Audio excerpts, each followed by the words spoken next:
अखंड मंथन के सभी दर्शकों को नमस्कार। मैं हूं शेखर त्रिपाठी। त्वरित समाचारों में आज आपका स्वागत है।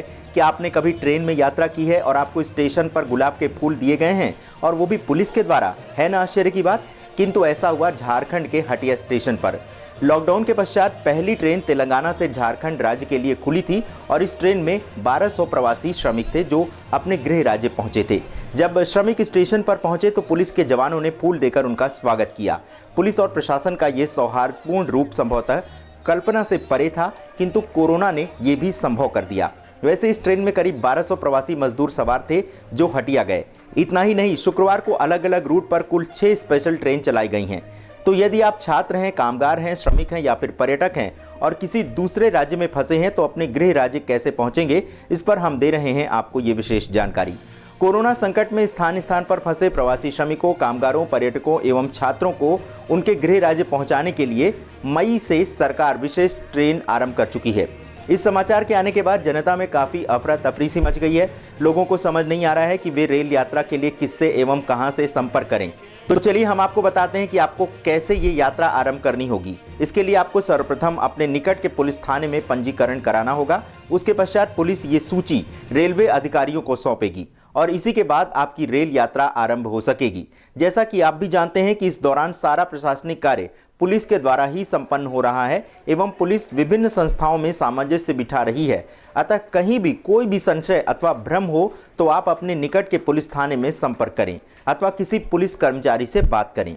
जब आप स्टेशन पर पहुंचेंगे तो आपकी कोरोना जांच के लिए थर्मल स्क्रीनिंग की जाएगी और उसके बाद ही आप यात्रा के लिए योग्य घोषित किए जाएंगे। बिना किसी पंजीकरण के यदि आप रेलवे स्टेशन पहुंचते हैं तो आपकी यात्रा स्वतः रद्द हो जाएगी।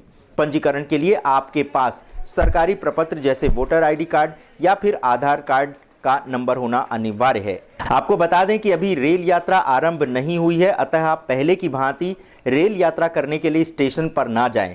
केवल विशेष रेल यात्रा ही आरंभ हुई है और वो भी रजिस्ट्रेशन के बाद ही आप इसमें यात्रा कर पाएंगे। ये रेलगाड़ियां कुछ विशेष राज्यों के अनुरोध पर ही चलाई जा रही हैं। इसमें राज्य सरकार द्वारा स्थानीय अधिकारियों को रेल टिकट दिया जाएगा और इन्हीं से आप टिकट खरीद सकेंगे। नियम ये भी है कि जिस राज्य में आप हैं एवं जिस राज्य की यात्रा करना चाहते हैं उसमें दोनों राज्यों की परस्पर सहमति अनिवार्य है। यदि आपका गृह राज्य आपको लेने के लिए तैयार नहीं है तो आप ये यात्रा नहीं कर पाएंगे। जिस ट्रेन से आप यात्रा करेंगे उसे श्रमिक स्पेशल नाम दिया गया है। यदि आप स्टेशन पर कोरोना संदिग्ध पाए जाते हैं तो आपको तुरंत अस्पताल भेज दिया जाएगा एवं यात्रा समाप्ति पर भी आपको घर पर 14 दिन के लिए होम क्वारंटीन रहना होगा। अब आपको टिकट की जानकारी दे दें। स्लीपर क्लास के इस टिकट के मूल्य के साथ 30 रुपये का सुपरफास्ट शुल्क एवं 20 रुपये भोजन पानी के जुड़े हुए हैं। रेलवे के अनुसार यात्रियों को अपने साथ खाने पीने का सामान लाने की आवश्यकता नहीं है। इसका खर्च राज्य सरकार वहन करेगी। ट्रेन में फेस मास्क एवं सोशल डिस्टेंसिंग का पालन किया जाएगा।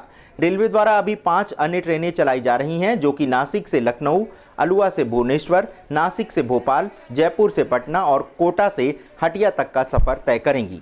हर ट्रेन में 1000 से 1200 के बीच लोग यात्रा करेंगे।